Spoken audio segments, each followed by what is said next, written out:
So, I'm telling you, being locked up in prison forever is truly a terrible choice.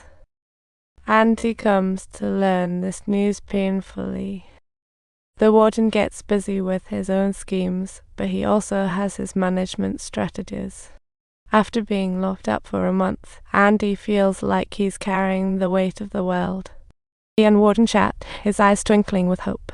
He asks Warden if he's still planning to apply for parole and brings up a certain place. Tonio, the ocean of no memories.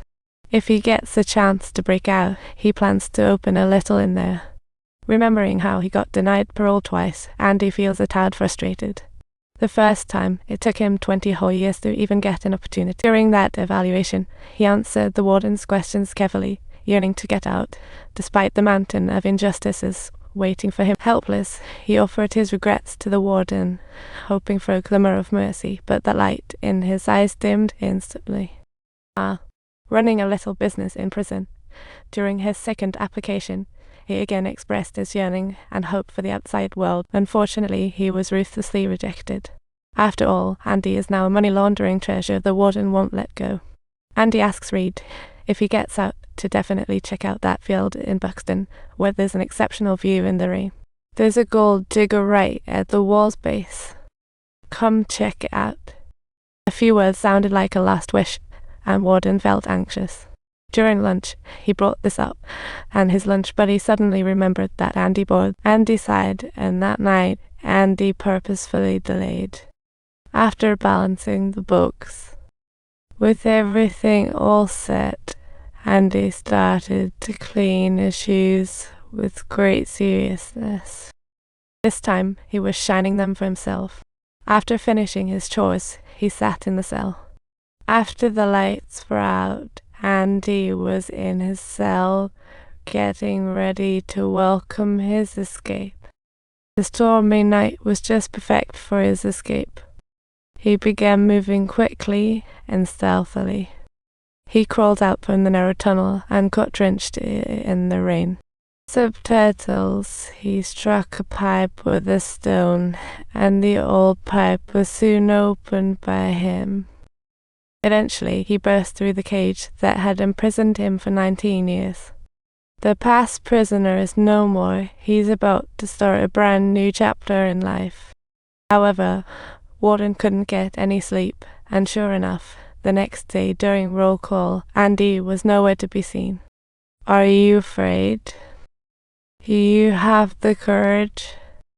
The guard roared angrily as he burst into Andy's room, only to find it empty. The warden stormed into Andy's room, only to discover it was entirely empty.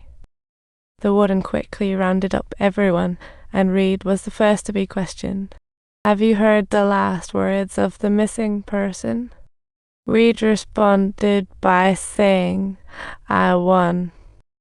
Furious, the prison warden grabbed a stone and smashed it hard against the wall.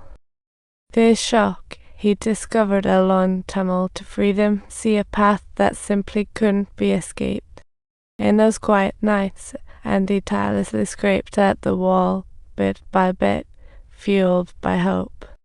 2 days afterward, he put on a neat suit and walked into a certain bank. He withdrew all his riches from his account and asked the staff to send the warden's crimes to the newspaper. The next day, upon seeing the big breaking news, the warden was in a panic. He rushed to open his safe, only to find a Renaissance Bible instead of his books. Subtitles, the warden, looking flustered, clutched the newspaper tightly, clearly feeling a bit uneasy. The newspaper recorded some unbelievable incidents. It was an epic masterpiece centered on the theme of disappearance. Even though he could flee to the other side of the Pacific, his story continues to linger. Soon, Warden received a postcard and knew it was from his long-lost friend. The sunlight streamed through the window onto him, filling his heart with a sense of peace. This time, he didn't care about the usual questions but wanted to express his authentic feelings. 40 years in prison taught him about good and evil. Of course, the little boy back then didn't distinguish right from wrong. He couldn't talk to his past self and could only endure quietly. Ironically, what he desired showed up just as he stopped wanting it.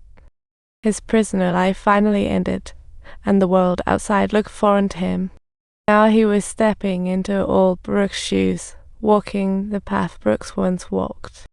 He even had to report using the restrooms. He talked about the embers of prison life. The manager, having run out of patience, warned him once more to stop reporting when he needed the loo.